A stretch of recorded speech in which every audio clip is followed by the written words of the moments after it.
सत श्री अकाल जी सारिਆਂ ਨੂੰ ਧਾਲੀਵਾਲ ਇਲੈਕਟ੍ਰੋਨਿਕ ਤੇ ਤੁਹਾਡਾ ਸਵਾਗਤ ਹੈ। ਮੇਰੇ ਕੋਲ ਇੱਕ ਚਾਈਨੀਜ਼ ਬੋਰਡ ਆਇਆ 24 ਇੰਚ ਦਾ ਜਿਹਦੇ ਵਿੱਚ ਸਾਊਂਡ ਪ੍ਰੋਬਲਮ ਹੈ ਗਈ। ਇਹ ਮੈਂ ਆ ਦੇਖੋ ਸਾਊਂਡ ਸਪੀਕਰ ਅਲੱਗ ਲਾਏ ਹੋਏ ਇਹਦੇ ਤੇ, ਪਰ ਸਾਊਂਡ ਇਹਦੀ ਹਜੇ ਵੀ ਨਹੀਂ ਆ ਰਹੀ। ਇਹਦੇ ਵਿੱਚ ਕੀ ਹੈ 12 ਵੋਲਟ ਆਈਸੀ ਤੇ ਆ ਰਿਹਾ ਇਸ ਤੇ ਆਪਾਂ ਇਹਦੇ ਚੈੱਕ ਕਰਨੇ ਆਈਸੀ ਖਰਾਬ ਹੈ ਕਿ ਨਹੀਂ ਖਰਾਬ। ਇਹਦੇ ਵਿੱਚ ਆਪਾਂ ਜ਼ਿਆਦਾਤਰ ਕੀ ਕਰਦੇ ਹਾਂ ਸਾਊਂਡ ਬੋਰਡ ਆਪਾਂ ਅਲੱਗ ਤੋਂ ਲਗਾ ਦਿੰਦੇ ਹੁੰਦੇ ਹਾਂ,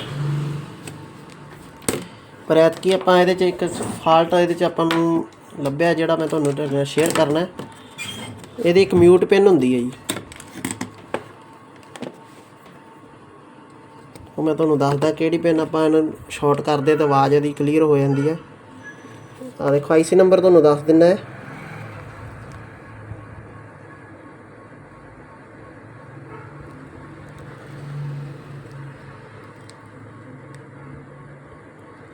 CD 1517 CP ਇਹ ਵਾਲਾ ਆਈਸੀ ਹੈ ਜੀ। ਇਹਦੇ ਵਿੱਚ ਇੱਕ ਇਹਦੇ 'ਚ ਟ੍ਰਾਂਜ਼ਿਸਟਰ ਵੀ ਲੱਗਿਆ ਹੁੰਦਾ ਇੱਥੇ ਕਰਕੇ ਇੱਕ। ਹੁਣ ਆਪਾਂ ਜੇ ਆਪਾਂ ਕੱਢ ਦਈਏ ਬਾਹਰ ਤਾਂ ਵੀ ਆਵਾਜ਼ ਆ ਜਾਂਦੀ ਹੈ। ਇਹਦੇ ਵਿੱਚ ਕੀ ਆਪਾਂ ਕਰਾਂਗੇ, ਆ ਦੋ ਪਿੰਨਾਂ ਦੀਆਂ ਸ਼ਾਰਟ ਕਰਾਂਗੇ जी। मैंने उसमें कुछ सर्च करा तो मुझे हैरानी हुई कि कैसे हुआ और अचानक से मतलब आवाज़ आ चुकी है 3-4 दिन के बाद। देखो ठीक है जी, आवाज़ तो उधरों मैं फुल करके दिखाना एक मिनट।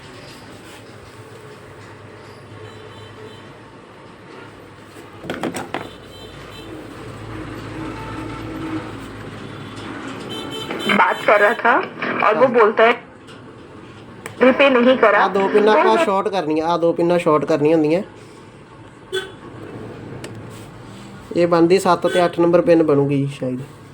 1 2 3 4 5 6 7 8 ਤੇ ਮੈਂ ਬਹੁਤ ਜ਼ਿਆਦਾ ਡਰ ਗਈ, ਘਬਰਾ ਗਈ ਕਿ ਅਚਾਨਕ ਸ਼ਾਰਟ ਕਰਕੇ ਆਪਣਾ ਸੈੱਟ ਓਕੇ ਹੋ ਜਾਂਦਾ ਹੈ। ਇਹਦੇ ਵਿੱਚ ਸਾਊਂਡ ਬੋਰਡ ਲਾਉਣ ਦੀ ਆਪਾਂ ਨੂੰ ਲੋੜ ਨਹੀਂ ਪੈਣੀ। ਠੀਕ ਹੈ ਜੀ, ਵੀਡੀਓ ਨੂੰ ਵੱਧ ਤੋਂ ਵੱਧ ਸ਼ੇਅਰ ਕਰਿਓ। ਧੰਨਵਾਦ।